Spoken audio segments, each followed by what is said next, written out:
So student, তোমাদের next সোমবার থেকে কিন্তু গরমের ছুটি পড়ে যাচ্ছে, ঠিক আছে? হ্যাঁ, সোমবার থেকে গরমের ছুটি ম্যাম। উফ, কি মজা! সোমবার থেকে গরমের ছুটি, বাড়িতে রেস্ট নিতে পারবো, যা গরম পড়েছে, অনেক পড়াশোনা করে কাহিল হয়ে গেছি।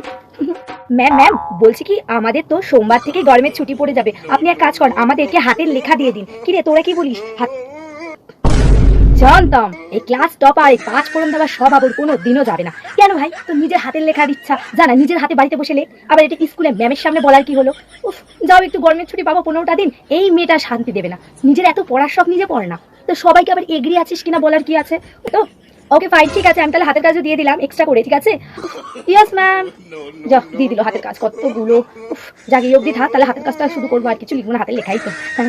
আর ম্যাম এক্সট্রা পড়া দিয়ে দেবেন। আবার কি রে, তোর গরমের ছুটি আর স্কুলে তাহলে থাক না, স্কুলেই থাক, গরমের ছুটিতে গিয়ে কি লাভ? পরে যে চ্যাপ্টার গুলো রয়েছে ওগুলো 2টো চ্যাপ্টার তোমরা পড়ে এসো, ঠিক আছে? তোর গেল গরমের ছুটিটা একদম মাটি হয়ে।